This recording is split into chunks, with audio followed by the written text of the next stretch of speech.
ကိုရှင်းပြတင်မဲ့keyboard ပေါ့နော်အဓိကအခြေခံအချာဆုံးဒီ key တွေကိုနားလည်ထားခြင်းဖြစ်အောင်နော်နောက်ပိုင်းကျွမ်းကျင်သွားတဲ့အခါမှာဒီလိုတစ်ခုပို့ပြီးသုံးချနိုင်မှာဖြစ်ပါတယ်။ Okay ထိဆုံးအဆရှင်းလို့ဒီကောင်လေးက escape ပါဒီ escape ကကိုယ်လက်ရှိလုပ်နေတဲ့အရာတွေကနေတခုထွက်ဖို့ဟို file save တယ် save ချင်မှာ yes no မေးတယ် save မယ်နေရာမေးအဲ့ဒီမှာကို escape နှိပ်လိုက်ရင်အဲ့မသိဖြစ်တော့ဘူးနော်ပြန်ထွက်သွားအဲ့လိုမျိုးလို့ cancel လုပ်နေတယ်ဟိုနောက်တစ်ခု YouTube ကို full screen နဲ့ကြည့်နေ full screen နဲ့ကြည့်နေပြီးတော့ escape ကိုနှိပ်လိုက်တယ်ဆိုရင်ပုံမှန် site လေးပြန်ဖြစ်သွားတယ်နော်အဲ့လို gain နဲ့တချို့ menu တွေကနေပြန်ထွက်တာလည်းသုံးတယ်နောက်တစ်ခုက F1 ဒီ F1 ကကြတော့ဒီကောင်အကူကြီးပေါ့နော် help ဟုတ်အဲ့ software တော်တော်များများပါကိုဖွင့်တိုင်းနဲ့ F1 နှိပ်လိုက်ရင်သူနဲ့ပတ်သက်တဲ့အကူကြီးပေးကြလာတယ်ပေါ့နော်နောက်တစ်ခုကကြတော့ F2 ကကြတော့ rename ပေးတာပါ file တစ်ခုရွေးတော့ folder တစ်ခုရွေးပြီးတော့ F2 ကိုနှိပ်လို့ရှိရင်စာအုပ်ဆက်လက်မှတ်သွားမယ်ကိုကြိုက်တဲ့ဟာပေးလို့ရတယ်နောက်တစ်ခုက F3 ကကြတော့ search ပေါ့နော်ကို file explorer ထဲမှာ F3 နှိပ်တိုင်းရင် search နေရာကိုတော့ကာစာလေးချပြီးကိုကစာရိုက်ပြီးတော့ကိုလိုချင်တဲ့ file ကိုရှာရုံနဲ့ browser မှာလည်းသုံးလို့ရတယ်ဟုတ်နော်နောက်တစ်ခုကကြတော့ F4 မှာ browser မှာ address bar ကိုတွားပြီးကို F4 နှိပ်လိုက်တဲ့စဉ် browser မှာ address bar ကို download လုပ်လေး switch ဆွဲချပါတယ်ပေါ့နော် okay ဒါနောက်ပြီးတော့ order သူ့ကိုဘာနဲ့တွဲသုံးလဲဆို order နဲ့ F4 နဲ့တွဲသုံးလို့ရှိရင်ခုဖွင့်ထားတဲ့ window ကပိတ်သွားလိမ့်မယ်ဟုတ်နော်နောက်တစ်ခုက F5 ဒီ F5 ကိုကြာတော့ refresh လုပ်တယ်နော် refresh ပေါ့ကျွန်တော်တို့ screen နဲ့ desktop ကိုအနေနဲ့လွတ်တယ်မှာ right click refresh ကဒါနဲ့ဒီ F5 နဲ့လည်းနှိပ်လို့ရတယ်နောက်တစ်ခုကကိုကဒီဟို website တစ်ခုပေါ့နော် YouTube ပဲကြည့်နေနေကိုက F5 နှိပ်လိုက်တယ်ဆိုရင်အဲ YouTube က reload ပြန်လုပ်သွားလိုက်မယ်အစအနေပြန်လာမယ်ပေါ့နော်နောက်တစ်ခုကကြတော့ F6 ဒီ F6 ကဘာလဲဆိုလို့ရှိရင်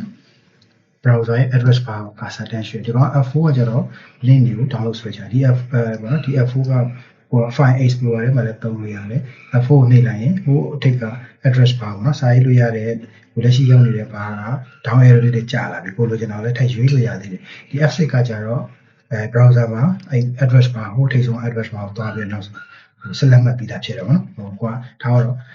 တခုရိုက်နေနေအားပေးဒီ website မဟုတ်ဘူးနောက်ခု Google ရှာမယ်ဆိုရင် control T နဲ့တက်တဲ့ဖွင့်ပြီး F7 နှိပ်လိုက်တာနဲ့တိုက်ဟိုကိုလိပ်စာရိုက်ဖို့အတွက်တန်းရောက်သွားတယ်ပေါ့နော်ကိုကမှ www.google.com လေးနဲ့ပြီးသွားတယ်နောက်တစ်ခုက F7 ဒီ F7 ကကြတော့ဟိုတချို့ program တွေမှာじゃစလုံးအောင်ဆက်တယ် Photoshop လို program မှာじゃ F7 ကသူ့ရဲ့ layer ပေါ့နော်ဒီ layer ကိုလက်ရှိပြင်နေတဲ့ပုံရဲ့ layer menu ပေါ့ညာဘက်ချမ်း panel လေးကို layer panel လေးကိုပေါ်တာဖြောက်တာလုပ်နောက်တစ်ခုက F8 ကကြကျွန်တော်တို့ window နော် boot ကိုယ့်ရဲ့ window issue တစ်ခုတက်လို့ recovery လို့ပါလုပ်ချင်တဲ့ခါဆိုရင် F8 နဲ့ဆက်ဖွင့်လိုက်ချင်မှာ F8 နေပြီးတော့ဝင်လို့ရတယ်ဒါပေမဲ့တချို့ set တွေ model တွေကတော့ဟိုတူချင်မှတူမှာပေါ့နော်တချို့ F8 နဲ့များသောအားဖြင့် F8 နဲ့ဝင်တယ်တချို့ဟာတွေကြတော့တခြား key နှိပ်ကြတာရှိနောက်တစ်ခု F9 ကကြတော့သူလည်း function key ပဲသူကဟို program တစ်ခုမှာအလုပ်လုပ်ပုံကွာတယ်ပေါ့နော် program တစ်ခုနဲ့တစ်ခုမတူဘူးနောက်တစ်ခုက F10 ကကြတော့ menu bar တွေဖွင့်ပေးတယ်တချို့ software တွေဒါပေမဲ့ software တိုင်းလည်းမရဘူးနော်ရတဲ့ software ရမရတဲ့ဟာလည်းမရအဲ့လိုမျိုးရှိတယ်နောက်တစ်ခုကကြတော့ F11 ကြတော့ကျွန်တော်တို့ဟို full screen ပေါ့နော် full screen ကို browser မှာကြည့်နေတော့အဓိကဒီသူ့ရဲ့ full screen menu တွေကြောက်သွားပါတော့ပေါ်ပိုင်းမှာ file တို့ edit တို့ဆိုတော့ပေါ်နေတဲ့ menu တန်းတွေပျောက်သွားပြီးတော့ဒီလုံးဝ full screen ဖြစ်သွားတာမျိုးဒီမှာတစ်ချက်ကျွန်တော်နှိပ်ကြည့်မယ်ဒါမျိုးပေါ့နော်ဘာမှမရှိတော့ full screen အဲ့ဒီ F11 နောက်တစ်ခုက F12 ဒီ F12 ကကြာတော့ကျွန်တော် browser မှာ developer tools တွေပေါ့ဟိုအဓိကတော့ background code လေးတွေကိုသူ browser ကနေမြင်ရတဲ့ဟာကိုပြပြီးတော့ဟိုလက်ရှိကိုဝင်ထားတဲ့ website ရဲ့ background code အကုန်လုံး detail တော့မဟုတ်ဘူးเนาะဒါပေမဲ့ developer တွေအတွက် error တွေရှာတော့ဆိုလို့ရှိရင်သူတို့သွားစစ်ချင်တဲ့နေရာစစ်လို့ရတယ်เนาะအဲ့ဒါအဆင်ပြေနောက်တစ်ခုကကြာတော့ print screen ဒီက print screen ဆိုတော့ကျွန်တော်ကဒီကောင်နှိပ်လိုက်ရင် screen shot ရိုက်သွားမယ်နော်တချို့ဟာကြခုနောက်ပိုင်းကျတော့အများဆုံးကတော့ဟိုပါပေါ့ snipping tool ကိုသုံးကြတယ်ပေါ့နောက်တစ်ခုကဒီကောင် scroll lock ဒီ scroll lock ကအခု keyboard တွေမှာတော့ပါနေလို့မယ်သူက scroll ပေါ့နော်ဟိုအပေါ် scroll လိမ့်သွားတာမျိုးတော့ဟိုခဏ lock ချပေးတာမျိုးအရင်တော့ဟို easy save တွေပါတယ်မှာသုံးတယ်ပေါ့နော်အခုတော့တိတ်သုံးကြသေးတာတော့မသိကျွန်တော်တို့မသုံးဘူးနောက်တစ်ခုကကျတော့ pause and break လို့လည်းခေါ်တယ်ပေါ့တခါကျရင်ဟို command တွေမှာ run နေတဲ့အချိန်မျိုးမှာယာယီရက်လိုက်တာပေါ့ pause လုပ်ထားရင်အဲ့ကောင်ခဏရက်နေတာမျိုးအခုခေတ်မှာတိတ်မသုံးတော့ဘူးထင်ပါတယ်နော်နောက်တစ်ခုဆက်သွားရအောင်ဒီ button တွေဒီကောင်လေးက ဒီဟိုအသေးလေးပေါ့နော်ဒီအသေးအောက်ကအသေးလေးပြဒီကောင်က8 GB မိနစ်ပဲရိုက်တဲ့ကောင်နေဒီအသေးလေးပေါ့နော် back တင်သူ့ back တော့လို့ခေါ်တယ်ဒါပေမဲ့သူကဘယ်လိုတိတ်တော့ဘယ်လိုသုံးကြလဲဆို programmer တွေကုတ်ရေးတဲ့အခါမှာ terminal command တွေမှာအဲ့လိုမျိုး markdown code ပြီးတော့ခုနက programming သိနာလို့ပေါ့နော်အဲ့လိုမျိုး programming မှာတွေအနေနဲ့သုံးရတယ်နောက်တစ်ခုကဒီကောင်က tie ပေါ့နော် tie တာလို့လည်းခေါ်တယ် teacher လို့လည်းခေါ်တယ်ပေါ့သူကသင်္ချာတို့ programming တချို့အရင်တော့အဓိပ္ပာယ်အပြင်ကြီးကြဒါပေမဲ့ဟို Linux တို့ဘာလို့မှာဆိုရင် home ပေါ့နော်ဒီကောင်လေးဒီအပေါ်ဒီသင်္ကေတလေးက home ဆိုပြီးတော့ဒါတို့ဟိုခေါ်တယ်ပေါ့နော်နောက်တစ်ခုကကြတော့ number 1 1 2 3 4 5 6 7 8 9 0ကတော့သိတယ် okay ဒီ keyboard ရဲ့ဟိုစပြောရမယ်ဆိုရင်ကျွန်တော်တို့ကဒီ keyboard ရဲ့ဒီအောက်တော့ပေါ့နော် keyboard ဒီ key တစ်ခုစီမှာကျွန်တော်စလုံးနှလုံးပါတယ်အောက်က key ဒီရိုးဘာတခြားဘာမှနေပဲဒီ key ကိုတစ်ခုလေးနှိပ်လို့ရတယ်တစ်ခုလေးနှိပ်တာနဲ့ဒီ key ထွက်တယ်နော်အပေါ် key နှိပ်ချင်ကျွန်တော်ဒီ shift key နဲ့တွဲနှိပ်ရတယ်ဟုတ်နော်okay ဒီမှာအပေါ်အခုရှင်းပြပေးမယ် exclamation ဒီ @sign #sign dollar percentage ဒီ cap နော်ဒီကောင်လေးဒီဟာတွေအကုန်လုံးဒီအပေါ်ဘာတဲ့နေအကုန်လုံးဒီ shift key နဲ့တွဲနှိပ်ရတယ်ဒီ bash pair ဒီမြားလေးကသင်္ကေတတက်ပဲစာရိုက်တာမဟုတ်ဘူးဒီဟုတ်နော်အပြီးရှင်းပြတယ် exclamation mark နော်အကောင်ကပါ shift နဲ့ y နဲ့တွဲနှိပ်ကြတယ်သူကဟိုမှာဟိုကျွန်တော်ပုံမှန်စာရိုက်တဲ့ကျွန်တော် wow ဆိုပြီး WOW exclamation ဆိုတာကိုအားတဲ့နဲ့ပုံစံပြရတယ်ပေါ့နော်နောက်တစ်ခုနံပါတ်2မှာကကြာ x sign ကကြာတော့ကျွန်တော် email တို့ဘာလို့မှာတုံးတယ်ပေါ့နော်လိပ်စာတွေမှာထားပါတော့ပေါင်း @gmail.com ထားပါတော့meme@gmail.com ကိုအဲ့လိုမျိုးပေါ့နော် @gmail.com ဆိုတဲ့နေရာမှာတောင်းနေဒီကောင်လေးကို app လို့ခေါ်တယ်ပေါ့နော် app နောက်တစ်ခုက hash ဒီ hash ကကြတော့ shift နဲ့ f3 နဲ့တွဲနေမှာတွေ့တယ်နော်ဒါကြောင့် social media တော့ဒီမှာ hash what's happening in Myanmar လို့ hash ထားတော့ BTS ဆိုအဲ့လိုမျိုးပေါ့နော် hashtag တွေနဲ့တွဲဟာတယ်မှာတုံးတယ်တချို့ programming တွေမှာဆိုဒီကောင်လေး comment ရေးနေမှာတုံးတယ်ပေါ့နော်နောက်တစ်ခုကကြတော့ dollar sign ဒီ dollar sign ကကြတော့ဟိုဒေါ်လာဟိုအနေပေါ့နော်ငွေကြေးတွေပြ Excel တွေပေါ်မှာငွေကြေးတွေပြရင်သုံးတယ်တခြားဟိုလည်းသုံးတယ်ပေါ့ဟိုသုံးတဲ့နေရာတော့နည်းနည်းကွာတယ်ဒါပေမဲ့ပုံမှန်ကတော့ကျွန်တော်ဒီဒေါ်လာ sign ဒီဒေါ်လာပုံမှန်လေးပေါ်တဲ့အခါမှာဟိုလိုချင်တဲ့အခါမှာသုံးတယ်ပေါ့ဒါကတော့$5 $3ဆိုရင်ရှေ့က3 5နောက်ကဒေါ်လာကို shift နဲ့4နဲ့နှိပ်လိုက်ရင်အဲဒေါ်လာထွက်လာပါတော့နောက်တစ်ခုက 5% တွေပေါ့ percent ကကြတော့ကျွန်တော်ဒီရာခိုင်နှုန်းတွက်တဲ့ခါမျိုးတွေမှာသုံးတော့တချို့ဟာဒီမှာဒီ percent တွေကိုဘယ်မှာသုံးလဲဆိုကျွန်တော်တို့ file တစ်ခုသွားတဲ့ခါမျိုးမှာလည်းရှိရပါတော့ကျွန်တော်တို့ file ကိုသွားခြင်းနဲ့ဒီမှာ temporary ပေါ့နော် temporary file ကိုရှင်းတဲ့ခါမျိုးမှာလည်းကျွန်တော်တို့က percentage တွေနဲ့သုံးတယ်ပေါ့ location ပြတဲ့ location သွားတဲ့နေရာလေးအဲ့လိုလည်းသုံးတယ်သင်္ချာတို့ဘာလို့မှဆိုရင်တော့အကောင့်တွေပိုင်းမှာဆိုရင်တော့ percentage တွက်တာသုံးတယ်ပေါ့နော်နောက်ကနံပါတ်6ကကြော caret လို့ခေါ် caret လို့ခေါ် CARET ဒီပေါ့နော် caret သူကဟိုသင်္ချာတို့က power တင်တာပါ2 to the power 8လို့ပြန်အဲ့လိုမျိုးလေးတွေတင်တဲ့အချိန်မှာသုံးတယ် programming တွေမှာကြာတစ်ခါကျရင် operator အနေနဲ့လည်းသုံးတယ်ပေါ့နော်နောက်တစ်ခုကနံပါတ်7မှာဆိုရင် ampersand ပေါ့နော်ဒီ ampersand က n အဲ့ပေါ့ကျွန်တော်ကနှစ်ဟိုတစ်ခါကျနှစ်သုံးတယ်ပေါ့နော်ပြီးရင်သူ programming ကဆိုရင်ချုပ်ဟိုကုတ်တွေအနေနဲ့လည်းသုံးရတယ်ပေါ့နော်သူဟိုတချို့ဟာဆိုရင် ANDN နဲ့အဓိပ္ပာယ်တူတယ်ပေါ့အဲ့လိုမျိုးမှတွေ့ပြီးတော့သုံးကြနောက်တစ်ခုကကျတော့နံပါတ်8ရဲ့ star ပေါ့နော် star ကကြာ asterisk လို့ခေါ်တယ်ဒီကောင်အမြောက်လို့ပေါ့နော်ကျွန်တော် Excel ထဲမှာအမြောက်လို့ပေါ့ဆိုလို့ရှိရင်တော့ဒီ x ကိုသုံးလို့မရဘူးဒီ asterisk ပေါ့နော်ညီမချင်း2 asterisk 3ပေါ့နော်အဲ့လိုမှ6ကထွက်လာတယ်ဒီအမြောက်ဆိုလို့ရှိရင်အလုံးလို့ဒီအမြောက်ကကျွန်တော်တို့မြန်မာအများစုသုံးပြကြတာကြတော့ဟိုဖော်ပြတော့နော်ဟို customer ပြကြတယ်ကိုဇာတ်ဟိုဇာတ်နဲ့ဟိုမှတ်ထားပြီးပြတာမျိုးမှာသုံးတယ်ပေါ့နော်နောက်တစ်ခုက go4 ရဲ့ဒီကောင်ကျတော့bracket ပေါ့နော် parenthesis လို့ခေါ်တယ် open parenthesis ဖွင့်ခွင်းပေါ့နော်ဖွင့်ခွင်းပိတ်ခွင်းဒီကောင်တွေကလည်းအဲ့ Excel ထဲမှာဆိုရင် tube function တွေအဲ့လိုတွဲသုံးရတယ်ပေါ့နော်အဲ့တော့ဟိုမှာညီမချင်းပြီးတော့ sum ပြီးခွင်းစားဘယ်ကနေဘယ်ထိပေါင်းဒါမျိုးတွေပေါ့နော်ပြီးဘယ်ကီးနဲ့ဘယ်ဆဲကွက်နဲ့ဘယ်အဲ့လိုပေါင်းလာမှလည်းသုံးတယ်ဒီဖွင့်ပိတ်ကအတူတူသူနဲ့တူတွဲသုံးတယ်ပေါ့နော်နောက်တစ်ခုကကြာဒီကောင်လေးက dash ပေါ့နော်ဒီကောင်လေးက dash hyphen လို့လည်းခေါ်တယ်တော့ minus လို့လည်းသုံးတယ် minus အနေနဲ့လည်းသုံးတယ်အနှုတ်အနေနဲ့သုံးတယ်ပေါ့နော် hyphen လို့လည်းခေါ်တယ်ပြီးတော့ဒါကြရင်ဟိုနာမည်တို့ email တို့မှာလည်းသုံးတာရှိတယ်ဟိုဖြစ်တယ်ပေါ့နော်နောက်တစ်ခုက underscore ဒီ underscore ဒီအပေါ်ကကျတော့သူ့ထက်နည်းနည်းပိုရှိတယ်ဒါပေမဲ့ဒီ hyphen ကိုသုံးလို့ရှိရင်ကျွန်တော်တို့ကhyphen သုံးရနော် hyphen ကိုသုံးရင်ဒီလိုပဲထွက်ပါသေးတယ် underscore သုံးရင် အဲ့လိုအောက်ကိုထွက်သွားမှာဖြစ်ပါတယ်ဟုတ်နော် hyphen underscore hyphen အဲ့လိုမျိုးလေးထွက်မှာဖြစ်ပါတယ် underscore ကိုပဲမှာသုံးတယ် underscore မှာကြာတော့ကျွန်တော်တို့ဒီခိုင်ရ file name နေပေါ့ file name system တွေကနေ file name auto ပေးတာမျိုးတွေသုံးတယ်ပေါ့အဲ့လိုမျိုးတိတ်တော့လဲဟို underscore ကကိုကထားတော့ file တစ်ခုကိုထားတော့ April underscore G ကခုနှစ်တွေထည့်ပေါ့နော် blah blah blah အဲ့လိုမျိုး file name ပေးချင်တာမျိုးလည်းသုံးလို့ရတယ်နောက်တစ်ခုက equal နဲ့အပေါင်းရိုးရိုးရိုက်မယ်ဆိုရင်ညာချင်းထွက်မှာဖြစ်ပြီးတော့ shift နဲ့တွဲရိုက်မယ်ဆိုရင် plus sign ထွက်မှာဖြစ်တယ်ပေါ့နော်ဒီကောင်ကလည်းဒီသင်္ချာပုံစံမျိုးတွေပါဒီမှာသုံးပြပါတယ်နောက်တစ်ခုက bash page ဒီ bash page ကကြာတော့ဒီ bash page ကပါသုံးလဲဆိုရင်ကျွန်တော်ရိုက်ထားတဲ့စာတွေပေါ့နော်ရိုက်ထားတဲ့စာတွေကိုကျွန်တော်တစ်လုံးချင်းပြီးတော့တစ်လုံးချင်းโอเคခုနလိုမျိုးဟိုဒီလိုဆက်လက်မှတ်ပြီးသားဖြစ်တဲ့အချိန်မှာဆိုရင်ကျွန်တော် bash page နဲ့လည်းအကုန်ပြတ်တယ်ဒါမှမဟုတ်လူရှောက်ရထားတဲ့ဟာကိုတစ်လုံးချင်းစီရိုက်မယ်ဖြတ်မယ်ဆိုတော့ bash page တစ်လုံးချင်းစီလည်းဖြတ်တယ်ပေါ့နော်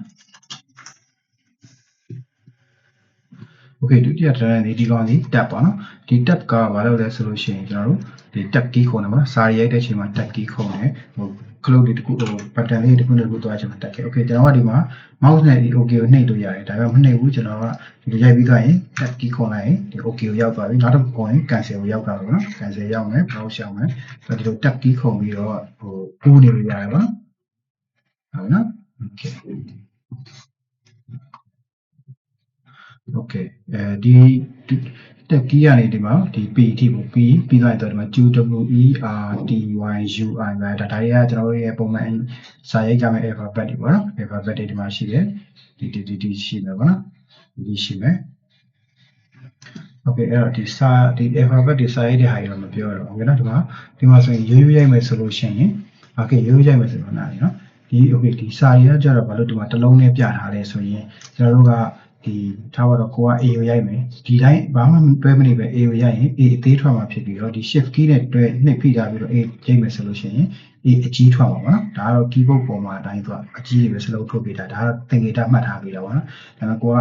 စလုံးကြီးလို့ရှိရင် shift key နဲ့တွဲရိုက်ကပဲစလုံးဒီတိုင်းရိုက်လို့ရှိရင်ဒီ Q သေး W သေးရိုးရိုးရိုက်ရင်အဲ့လိုပဲထွက်လာမယ်ပေါ့နော်ဒီမှာကြည့်အောင်တောင်းဝင်းနော်တောင်းဝင်းစာတောင်းဝင်းပိတ်အပေါ်မှာတွန်ဝင်းစာတွန်ဝင်းပိတ်ရိုးရိုးရိုက်ရင်တောင်းဝင်းစာတောင်းဝင်းထွက်မှာဖြစ်ပြီးတော့ shift နဲ့တွဲရိုက်တယ်ဆိုရင်တွန်ဝင်းထွက်မှာပေါ့နော်ဒီကောင်တွေကိုကြတော့ဟိုဒီကောင် open bracket ခေါ်တယ်ပေါ့နော်ပြီးရင်သူ့ကိုပြန်မသုံးလဲဆို list ပေါ့နော် list လုပ်တဲ့ဟာမျိုးဒါကဟိုကျွန်တော်ပုံမှန်စာရိုက်ရင်လည်းပေါ့နော်ကိုယ်ကတခုကိုနောက်မှပြခြင်းလည်းသုံးတယ်programmer သမားကြီးက list array အဲ့လို programming တွေမှာလည်းသုံးတယ်ပေါ့နော်ဒီအပေါ်ကောင်ကကျတော့ curly bracket လို့ခေါ်တယ် CURLY brace ပေါ့နော် curly brace ဆိုတော့ open curly brace close curly brace အဲ့လိုမျိုးသုံးတယ်ပေါ့နော်ဒီကောင်ကိုသုံးတာကြတော့ကျွန်တော်ဒါလည်းဟို programming မှာသုံးရတယ်ကျွန်တော်တို့ပုံမှန်စာရိုက်တာလို့ဘာလို့ရတော့မှာအဲ့လိုကြီးအတိတ်မသုံးရဘူးပေါ့နော်ဒီလက်သေးကွန်းစာလက်သေးကွန်းပိတ်ကိုပဲသုံးရတာများတယ်ဒီကောင်မှာကျတော့ code တွေရေးခါမှာ code တစ်ပိုင်းနဲ့တော့ code block ခေါ်တာပေါ့နော် code တစ်ပွဲစုအစုဖွဲ့ code စုဖွဲ့တစ်ခုပေါ့ဥပမာ function တစ်ခုဆိုရင်အဲ့ function ကသူ့ရဲ့အောက်မှာဒီ curly bracket အဖွင့်ပိတ်နေပါ curly brace အဖွင့်ပိတ်နေသုံးတယ်ပေါ့နော်ဟုတ်ပြီနော်နောက်တစ်ခုကဒီမှာ bash page အောက်တဲ့မှာ key ရှိတယ်ဒီကောင်ကကျတော့ကျွန်တော်ကမြင်းဆောင်ပေါ့နော်ဒီမြင်းဆောင်ကနှစ်ခုရှိတယ်ဒီမှာလည်းတစ်ခုရှိတယ် question mark နဲ့တွဲတဲ့ခလုံးမှာနောက်တစ်ခါဒီကောင်အပေါ်ကကောင်ကျတော့ pipe လို့ခေါ်တယ်ပေါ့ okay ဒီဟာကိုကျွန်တော် bash select လို့ခေါ်ရိုးရိုးရိုက်လို့ရှိရင်ဒီလို bash select ထွက်မယ်ဆိုတော့ဟို folder ပတ်လမ်းကြောင်းလေးပေါ့နော်ကို window folder ကျွန်တော်ဒီမှာပြမယ် okay ကျွန်တော်တော့မယ် C out ကတွေ့လားဒီမှာ auto ပေါ်ပြီးသားပါနော် bash select window out က bash select ဒီလိုသွားရပါဒီလိုတော့အပေါ်က pipe အပေါ်ကဒုတ်ချောင်းလေးကြတယ်ကျွန်တော် pipe လို့ခေါ်တယ်ဗျာအဲ့ကောင်ကျတော့ဟိုတချို့ဟာတွေပေါ့နော်ဒီမှာအပြည့်ဒီ position မှာတိတ်မသုံးဘူး Linux မှာကြာတဲ့အကောင်လေးသုံးနေပေါ့ Linux လို့ပါတော့တခြား operating system တွေမှာအဲ့ကောင်လေးလို့ရှာတဲ့နေရာတွေမှာဟိုထားတော့ command တွေ grab ဒီ pipe လေးကိုအသုံးပြုလေးရှိတယ်ပေါ့ဗျာကိုယ်ကတိတ်မလို့ဆိုရင်တော့ဟိုဘာဖြစ် programmer သမားတွေဆိုရင်ဒါလေးရဲ့တည်မှာပါပေါ့နော်ဒါပေမဲ့အခုကအခြေခံလုံးဝအခြေခံတော့ရှင်းပြတာဖြစ်တဲ့အတွက်အရင်မသိထားသေးတဲ့ຢာဒါပေမဲ့ဒီတစ်ခုတည်းမှာဒီအောက်က backslash ပေါ့ backslash BACKSRDS ပေါ့ဒီကောင်လေးက Windows folder ပတ်လမ်းကြောင်းနဲ့တွိုင်းတောင်းနေနောက်တစ်ခုက caps lock ပေါ့နော် caps lock သူကဒီ caps lock ဖွင့်လိုက်လို့ရှိရင်ဒီကိုရိုက်တဲ့စာတွေဘာတွေကအကုန်အကြီးကြီးထွက်မှာဖြစ်ပြီးတော့ကျန်တဲ့ကောင်ဆိုရင်မတူဘူးပေါ့နော်ကျွန်တော်ပြမယ် okay ကျွန်တော်caps lock မပွင့်သေးဘူးပေါ့နော် caps lock မပွင့်သေးရရင်အကုန်အသေးကြီးပဲနော်အ ကုန်သေးတွေကြည့်ရဲ A B C D E F ပေါ့နော် okay ကျွန်တော် caps lock ဖွင့်လိုက်မယ် caps lock ဖွင့်လိုက်ပြီဆိုရင် A B C D E F G okay ကိုယ်စလုံးကြီးရိုက်ကမယ်ဆိုတာမျိုးပေါ့နော်စလုံးကြီးတွေပဲရိုက်ကမယ်အဲ့လိုလုပ်ရဲဆိုရင် caps lock ဖွင့်လိုက်ရင် shift key ကိုခဏခဏနှိပ်ကြတော့နော်ကျွန်တော် caps lock ပြန်နှိပ်လိုက်မယ်okay နော်အသေးကြီးဖြစ်သွားပြီခုနကချလိုက်တယ်ပေါ့ပိုင်နေဟုတ်ပြီးတော့ကျွန်တော် shift နဲ့တွဲရမယ် shift နဲ့ထားပါတော့ shift နဲ့ရိုက်မယ် A N D အဲ့ပါဒါဆို shift key ကိုတော့ချက်ချင်းနှိပ်ထားတယ်ပေါ့နော်ဒီလိုမျိုးဆိုရင်ကျွန်တော်အကြီးရိုက်ကမယ်ဒါပေမဲ့ကိုကဟို caps lock ဖွင့်ဖို့မိနေဟို caps lock ဖွင့်ဖို့မိရတယ်ဘယ်လိုပြောလဲ caps lock ဖွင့်ရိုက်တာတော့ကောင်းတယ်ပေါ့အကြီးတွေကြီးတော့အသေးတွေကြီးတော့မယ်ဆိုရင်မလိုဘူးပေါ့နော်အသေးတွေကြီးတော့မလိုဘူး okay အဲ့မှာကျွန်တော် caps lock ဖွင့်ထားမယ်ဒီ M မြည့်ပေးရပါတော့ format လေးရိုက်ဒီတချို့သင်္ကေတတွေကဒီ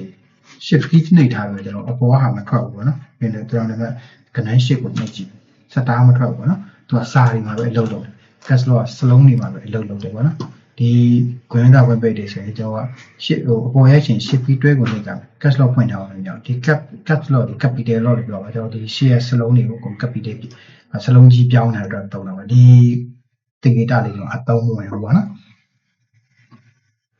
ဒီကောင်လေးကြည့်အောင်ဒီကောင်လေးပြီးတော့ caps lock ကျွန်တော်ဒီ ABCD ကိုကြော်လိုက်မယ်ဒီမှာကိုလုံးတစ်ခေါက်ကဒီပါရိုးရိုးရိုက်မယ်ဆိုရင် semi colon လို့ခေါ်တယ်ဒီမှာအပေါ်ကကောင်က colon လို့ခေါ်တယ်okay အောက်က semi colon ပဲမှာသုံးလဲဆိုရင်သူကျိုးအင်္ဂလိပ်စာရေးတာတွေပြန်ရှင်းပြချက်တွေအဲ့လိုမျိုးမှာသုံးတယ်ပေါ့နော်ဒါဟိုကိုကခုမှစတာဖြစ်တဲ့ဒီလိုရိုးရိုးလေးသိထားမယ်ဘယ်နေရာမှာသုံးလဲဆိုတာကြကိုအသုံးပြုနေနေတွေ့တာမှာပေါ့နော်နောက်တစ်ခုက colon ကြောင့်ချိန်ရေးတယ်ပေါ့နော်တိုင်းလို့ပါလို့ဟိုဘာတွေမှာတွေ့ရတယ်ကျွန်တော်ဒီမှာ times ထားပါတိုင်းနော်ခုဆိုရင်3:50ခု15ကိုလုံး50ခုကိုလုံးစက္ကန့်30ဒါမျိုးလေးဆိုရင်ဒါကိုလုံး3နေပေါ့နောက်တစ်ခုကဒီကောင်ကဟိုကျွန်တော်တို့ခေါ်တယ် single code double code ပေါ့နော်ကျွန်တော်စာလေးတွေမှာဟို code လေးတွေလုပ်ကြည့်တယ်ပေါ့နော်ဟိုဘယ်သူဒါပါဟိုကျွန်တော်တို့ဒီပဲ Einstein ကပြောခဲ့တာဆိုတဲ့စာသားမှာအထိတ်မှာ single code double code အဲ့လိုမျိုးလေးစကားစုလေးတွေပေါ့နော်အဲ့လိုလေးသုံးတာကျွန်တော်ပြီးတော့ဒီအောင် single code double apostrophe လို့လည်းခေါ်စီပေါ့နော် apostrophe ကျွန်တော်ဘယ်မှာသုံးလဲဆိုရင်ဒီမှာ that's right နော်အဲ့ဒါမှန်တယ်ဒီမှာ exclamation လေးထည့်တော့ကိုထောက်ခံရအောင်နော်ဒါလည်းမှန်တယ်ဒီမှာ apostrophe လေးသုံးပါတယ်နော်ဒီ double quote ကအဲ့အပေါ် double quote ကလည်းကျွန်တော်အဲ့လိုစကားပြောလိုက်ပါလောက်တာပါလေသုံးတာ okay နောက်တစ်ခု under ဒီ under ကကျွန်တော်တို့အတီးပြည့်ထားတယ်မှာသုံးတယ်ပေါ့နော်ဟိုစာရိုက်နေရဆိုလို့ရှိရင် line တစ် line ချရတယ် excel ကိုသုံးတယ်ဆိုရင် cell ကိုအောက်ဆင်းသွားတယ်ပေါ့နော်ဟိုစာရိုက်ပြီးတယ် under ခေါ်လိုက်နောက်တစ်ခုကိုဆင်းသွားဟို Microsoft Word တို့မှာစာရိုက်နေရဆိုရင်ဒီကောင်က under ခေါ်လိုက်လို့ရှိရင်နောက်တစ် line ဆင်းသွားတယ်ပေါ့နော် okay ပုံမှန် dialog box လို့ခေါ်တယ်ပေါ့ကျွန်တော်ဒါမျိုးလေးဒါတော့ run box ခေါ်တာပေါ့နော် okay ကျွန်တော် tab နဲ့ကိုသွားမယ် tab နဲ့ကိုသွားရင်okay နှိပ်လိုက်ရ okay ခုနက enter နှိပ်လိုက်ရင် tab နဲ့ကိုရောက်တယ်ပေါ့နော်ဒီအတိကအဲ့လိုပေါ့နော်ဒီကျွန်တော်တို့ဟို document တွေစာကြောင်းစင်တာတွေဒါမျိုးပေါ့နော်အခုအောက်မှာဟို search လုပ်တာdocument တွေထည့်တယ်ကျွန်တော်တို့ user name ရိုက်တယ် password ရိုက်တယ် enter ခေါ်လိုက်တောင်းလာတာဒါမျိုးလေးပေါ့နော် okay ဒီမှာဆိုလို့ရှိရင်တွဲလို့မယ် shift key ပေါ့နော်ဒီ shift တွေကဘယ်လိုလဲဒီခုနကကျွန်တော်တို့တွဲသုံးတဲ့ဟာတွေပေါ့နော်ဒီစလုံးကြီးသေးရိုက်ချင်တွဲသုံးတဲ့ဟာတွေမှာဘယ်ရောညာထားပြီးလိုက်ကျွန်တော်လုံးတော့ဒီဘက်က key ရိုက်တဲ့ခါကျကျွန်တော်ဒီညာဘက် shift နဲ့ဘယ်ဘက် shift နဲ့ရန်ဝေးသွားတယ်နော်ဒီဘယ်ဘက် shift နဲ့ p နဲ့ရိုက်ချင်တော့ကျွန်တော်လက်ကမမီဘူးပေါ့နော်မီရဆိုတော့တခြား key တွေနှိမ့်နေသွားမှာနော်အဲကြောင့် shift key ကဘယ်ညာနှစ်ခုထားပြီးရပါတော့ okay ဒီမှာကျွန်တော်တို့ပြောရင် comma အပေါ်မှာဆိုရင် less than okay ညာဘက်မှာဆိုရင် full stop အပေါ်မှာဆိုရင် greater than ဒီကောင်စာကြောင်းပေါ်မှာခန္ဓာရေးသုံးတယ်ဒီ full stop ကစာကြောင်းအဆုံးတွေမှာသုံးတယ်ဒီဘောကကြတော့ကျွန်တော် less than greater than မှာဟိုရှင်းတာရောထားတော့ full less than 5ဆိုရင်အဲ့လိုမျိုးရှင်းတာတွေမှာလည်းသုံးတယ်ပါ okay နောက်တစ်ခုကကြတော့ဒီမှာ okay ဒီ greater than ကြံခဲ့တယ် sorry greater than အဲ့လိုပါနော်5က3ထက်ကြီးတယ်5 greater than 3ဒါမျိုးတွေရတယ်သုံးတယ်ပြီးတော့တခြား programming တွေမှာလည်းသုံးတာပဲအစုံသုံးတယ်ပါနော်နောက်တစ်ခုက slash ပါနော် okay ကျွန်တော် slash သူ့ကိုပြန်မသုံးလို့ဆိုကျွန်တော် web browser တွေပိုင်းမှာတွားသုံးတယ်ပေါ့နော်ကျွန်တော်ကဘယ်လိုတွားလဲဆိုရင်ဟိုပေါ့ http ဒီလိုတွားပါwww.gmail.com ဒါမျိုးတွားတဲ့အချိန်မှာ slash ကိုသုံးတယ်ပေါ့နော် ဒီကောင် Linux မှာကြတော့သူအဲ့လိုမျိုးသုံးလို့နော် file ထားပါတော့ core file ဖြစ်နေတယ်ဆိုလိုက်အဲ့လိုနော် etc etc အောက်ဘလာဘလာဘလာဒါမျိုးလေးဒါ Linux မှာကြတော့အဲ့လို file လမ်းကြောင်းသွားတဲ့ဟာမျိုးမှာလည်း Linux မှာလို့သုံးပါတယ်နော် okay ဒီ shift ကရှင်းပြီးပါပြီနော်ပြီးနောက်က control ဒီ control ကတခုတည်းဆိုလို့ရှိရင်ကျွန်တော်အရင်တော့ကတော့ပေါ့နော်ဒီ mouse ရှိတဲ့နေရာ cursor ရှိတဲ့နေရာလေးပြရင် function on ထားလို့ရတော့သူတစ်ချက်click လိုက်ကိုယ်မှာ cursor ဟို cursor pointer လေးရောက်နေရအောင်ပြပြီဒီ window ဒီ window ကကျတော့ကျွန်တော်တို့အဓိကပေါ့နော်ဒီ sorry control ကဒီတစ်ခုတည်းလုံးလို့သူလည်းတွဲတော့နော် control A select အစားအကုန် select မှချင်း control A copy ခုချင်း control နဲ့ C ပြန်ကူးချခြင်း control နဲ့ V ဒါမျိုးတွေပေါ့ shortcut တွေသူအများဆုံးသုံးကြတယ်ပြီး control alt delete ဆိုတာအဲ့လိုမျိုးတွဲသုံးကြတယ်ဟုတ်နော်ဒီ window ကကြာကျွန်တော်တို့ဘာနေလဲဆိုရင် window ကြီးဆိုရပြီး home ပေါ့နော် home start menu ကိုခေါ်တာပေါ့နော် start menu ဒီ window မှာနေမယ်ဟိုဟာသူတခုလေးသုံးလို့ရတယ်ဟိုကျွန်တော် window ရဲ့ဒီ X ဆက်တွဲသုံးတယ်နော် window X အဲဆို admin menu တွေထွက်လာတယ်ပေါ့နော်ဒီမှာကိုသွားခြင်းတဲ့ system menu တွေအများကြီးပဲထွက်လာတယ်ဒီမှာကို task manager ခေါ်ခြင်း task manager ဆိုပြီးခေါ်လိုက်လို့ရတယ်ဟုတ်ပြီနော်ဟောဒီမှာဒီလိုမျိုးထွက်လာတယ်ဟုတ်နော်နောက်တစ်ခုက order ဒီ order ကလည်းအဲ့လို order နဲ့ F4 နဲ့တွဲနေအခုဖွင့်ထားတာလေးပိတ်သွားတော့အဲ့လိုပဲတွဲသုံးရလိုက်ရှင်းပုံမှန်ရိုးရိုး order ဆိုရင်ကျွန်တော်တို့ကပုံမှန် menu လေးပေါ့နော်ဒီမှာတော့မပေါ်ဘူးက order ဆိုရင်ကျွန်တော်တို့ရဲ့တစ်ခုခုနဲ့ပတ်သက်တဲ့ဟာလေးထားဒီကိုဖွင့်ထားတဲ့ software နဲ့ပတ်သက်တဲ့ဟို file menu ကပါလားငါဒါမျိုးတွေထွက်လာတယ်ပေါ့နော်အခုက space ဒီ space ကတော့ပါလို့သိတယ်ဒီ space ကြီးကျွန်တော်ကအရှည်တော့ keyboard မှာအရှည်ဆုံးခလို့ပြီးပါရင်ခုနဒီလိုမျိုးပေါ့နော်ဒီကကျွန်တော်က okay ကိုနှိပ်ဖို့အတွက်ဆိုတော့ enter ခေါက်ချင်လည်းရတယ် save ပို့လိုက်လည်းရတယ်နော်ဆိုတော့တန်မျိုးသွားတာမျိုးဒါမျိုးကလည်းဒီ order နဲ့တွဲတယ်ပေါ့နော် order နဲ့ space နဲ့တွဲနေတယ်ဒီဘက်ထိပ်မှာနော်ဒီလေးလေးထွက်လာတယ်ဒီလေးလေးထွက်လာတယ်အဲ့ကောင်လေးတွေဘာဖြစ်လဲကြာကျွန်တော်ပိတ်တာပါနော်ဒီနောက်တစ်ခုဒီဘက် order လည်းအတူတူပဲကျွန်တော်ပြင်ညာဟိုတွဲတုံးရတာနော်ဒီနောက်တစ်ခုဒီနေရာမှာကသူအရင်ချုပ် keyboard တွေမှာကျတော့ Windows နှစ်ခုထည့်ပေးတာပေါ့နော်နောက် right keyboard တွေမှာဒီလိုလေးပါလာနော်ဒီကောင်လေးကကျွန်တော်ကဟို right click menu လို့အဲ့လိုမျိုးခေါ်ကြရတယ်ပေါ့သူကဘာလို့ရလဲဆိုလို့ရှိရင်သူကကျွန်တော်တို့ဟို mouse click လို့ပေါ့နော်ဒီလို right click လို့မျိုးပဲသူ့ကိုနှိပ်လိုက်ရင်လက်ရှိရောက်နေတဲ့ဟာရဲ့ right click ကိုပြပေးရောနော်ကျွန်တော်ရဲ့ဆက်မှာပါတယ်ကျွန်တော်တစ်ချက်နှိပ်ပြမယ် sorry အလုပ်လုပ်ဆိုကျွန်တော် keyboard ကတိုင်ပတ်ဒီပေါ့ဒီကောင်လေးပါအဲ့ကောင်လေးဆိုလို့ရှိရင်ကျွန်တော်တော့လည်းကျွန်တော်ဆက်ဆန်းကြည့်အောင်ဒီမှာ okay right click sorry ကျွန်တော် keyboard ကအလုံးလောက်ဒီလိုပါလုံးလုံးနော်ဒီကောင်လေး right click ကိုလိုလိုခေါ်တယ်သူကဟို mouse ရဲ့ right click လုပ်တယ်လို့အဲ့လိုသုံးပါပေါ့နော်အဲ့တချို့ keyboard တွေမှာတွေ့ပါတယ် mouse ရဲ့ keyboard လို့ right click ထောက်ပြီးသုံးတယ်အဲ့မှာmenu လေးထွက်လာတယ်ပေါ့ကျွန်တော် keyboard ကလုံးလို့တော့ sorry ပါအဲ့တော့ function ဒါတွေပုံမှန်အဖြစ်တော့ laptop တွေမှာများပဲခုနောက်ပိုင်းဟို gaming keyboard တွေမှာလည်းပါတယ်ပေါ့သူကဘာနဲ့တွဲနေတယ်ဆိုရင်ကျွန်တော်ကဆိုရင်ဒီ function နဲ့ဒီ download နဲ့တွဲနေလို့ရှိရင် keyboard ကမီး link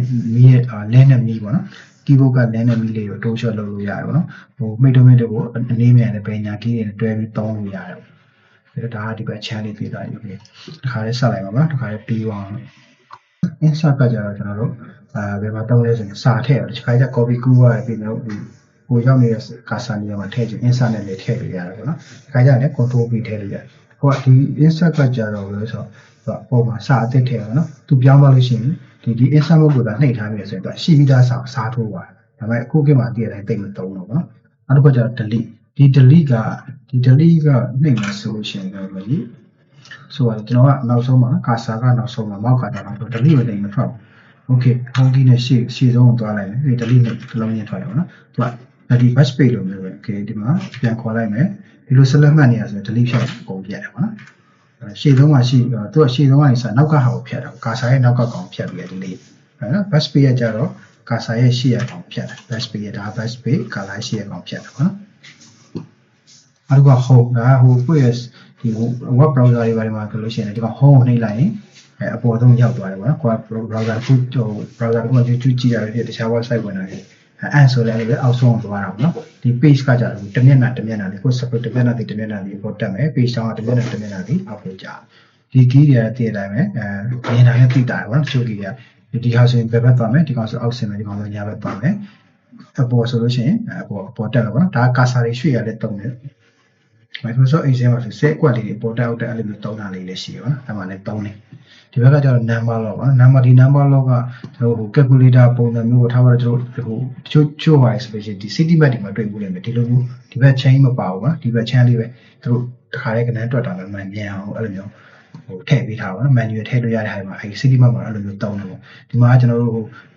ဒီဘက်က key တွေကျွန်တော်ကထားပါတက်အပေါင်းတက်ဆိုတော့ဒီတက်ကိုနှိုက်လိုက်ဒီအပေါင်းနှိုက်လိုက်ဒီတက်နှိုက်လိုက်နော်ဒီကောင်ကအဲ့လိုမဟုတ်ဒီမှာတော့တခါလေးပါပြီနော်1 2 3 4 5ကျွန်တော် calculator ပုံစံမျိုးသွားထားပြီးတော့ဗောနော်အဲ့မှာတခါလေးကိုကအကိုင်ထပ်လိုက်လို့ရတယ်1 2 3ရပါပြီးရင်ဒီမှာသူကပေါင်းနှုတ်မြောက်စားလိုက်ပါနော်ပေါင်းနှုတ်မြောက်စားကုန်ပါပြီလားဒါပဲဒီကောင်လေးကုန်လုံးလုပ်ဖို့ဆိုရင်ဒီ number လောက်လေးကနှိပ်ဖွင့်တာဒါဒီ number လောက်နှိပ်ဖွင့်ရင်ဒီ number လောက်မီလေးကလင်းရလေးပါနော်သူရဲ့တော့မီလေးရှိတယ်ကျွန်တော်တို့ကဟောဒီစလုံးကြီးရိုက်တဲ့ caps lock ဖွင့်တယ်ဆိုလို့ရှိရင်ဟောဒီစလုံးကြီးရိုက်တဲ့ဟာလေးပါမီလေးလင်းနေတယ်ပေါ့နော်ဒီ scroll လို့ကျွန်တော် on ထားရဆိုရင်သူ scroll လို့ကမီလင်းနေတာပေါ့နော်အဲ့ဒါက simple mode ဒီကောင်ကကျတော့ simple mode ပါညာပေါ့နော်အခုနောက်ပိုင်းကတော့တိတ်တော့မပါတော့ဘူးပေါ့ဒါတွေကဟိုဟာကျွန်တော်တို့ဘယ်လိုလဲတော့အတန်တိုးချဲ့တွေပါတယ်ဒါအကုန်ပါပေါ့နော်ဒီကောင်ကတော့တိတ်ပြီးတော့မသုံးဘူးပေါ့နော်ကျွန်တော်မသုံးဘူးတော့ပါဒီတော့ဒီမှာ okay ဒီ number လို့မပါဘူး number လို့မပါဘူးဆိုရင် number လို့ကျွန်တော်ဖွင့်မလာဘူးပိတ်ထားတယ်ဆိုရင်ကျွန်တော်တို့ကဒီကောင်ကဒီ keyword ဘယ်လိုသွားလဲဆိုတော့ဒီမှာဒါ arrow လေးပါရပါနော် left သွားဒီလေးခုပုံစံမျိုးဒီပါဒီ2486ပါပါဒီ2486ဒီ2486ကဒီကောင်ဒီပုံစံလုပ်လို့နော်ဒီကောင်ရဲ့ function လေးလုပ်လို့ဒါ number လို့ဖွင့်မထားဘူးဆိုရင်ပေါ့နော် okay number လို့ဖွင့်မထားဘူးဒီမှာ home app နော်ဒီနှစ်ခုလုပ်လို့လုပ်တယ် page up page down ဒါလည်းလုပ်လို့တယ်ဒါ number လို့ဖွင့်ထားလို့ရှိတာသူကဒီတော့ခဏလေးပေါင်းမဲ့ပါပဲအတူတူပဲပေါ့နော်ဆိုတော့ enter key ဒီမှာလည်းပါတယ်ဒီမှာလည်းပါတယ်ဒီ enter key ကဒီကောင်နဲ့တွဲပြီးတော့တွဲပြီးတော့ဒီကောင်လုံးလို့ရှိရင်ဒီ enter key နဲ့လည်းလုံးလို့ရတယ်ဟုတ်လားဒီမှာ full stop ပါတယ်ဒါကြောင့်ကျွန်တော်တက်သမကိန်းတွေပါအတွက်သုံးတယ်ဒီ delete key လေးရတယ်ဒီမှာပါသေးတယ်ပေါ့နော်ဒီ name လို့ကမဖွင့်ထားဘူးဆိုရင် delete သုံးလို့ရမယ် home လို့ and လို့သွားလို့ရမယ် key ပေါ့နော်ဒီ arrow key တိုင်းပေးပညာသွားလို့ရမယ် page up down ပေါ့နော်အပေါ်ပေါ်သွားလို့ရတယ်ဒီ slash တွေကလည်းဒီ slash တွေလို့သုံးလို့ရတယ်ဟိုကဟိုဒီစက်ရောခါလီမောက်ကကင်လေးနဲ့အနှုတ်ကိုနှိပ်ရှင်နေဆိုဒီဆုံးကဒီကောင်ပဲပေါ့မောက်ကကျွန်တော်ညာဘက်ကကင်တာအဲ့လိုမျိုးလေးမှာသုံးပါတယ်ဟုတ်နော်အရေးကြီးဆုံးကကျွန်တော်တို့ဒီမှာဒီ F နားကဒီမှာ boutique လေးပါတယ်ပေါ့နော်ဒီ F က boutique လေး G က boutique လေးကကျွန်တော်တို့လက်ညှိုးတင်ဖို့ပေါ့နော်အဲ့ဒါတွေကတော့ဒီ chassis size software ရဲ့ဟိုလေးရှိရပါတော့လက်ကွက်လေးချင်းတဲ့ software လေးမှာကြည့်ပြီးတော့အဲ့ဒါတစ်ချက်လေ့လာလိုက်ပါပေါ့နော်အဲ့လက်ကွက် software လေးဆိုရင် Mavis Bing တို့မှာညာကိုရှိရပါအဲ့ဒါမျိုးလေးနဲ့တွဲပြီးသုံးကြည့်ပါဗီဒီယိုလေးနဲ့ရှေ့ဝိုင်း sorry ပါဒါလည်းပို့ပြီးတော့အသေးသေးကြအောင်လေးပါနော်share ရှိတယ်လေ comment မှာမေးလို့ရတယ်လို့သိပြီးသားဆိုလို့ရှိရင်လည်းထောက်ပြပါလို့ရပါတယ်ပေါ့နော်ဟုတ်ကဲ့ကျေးဇူးတင်ပါတယ်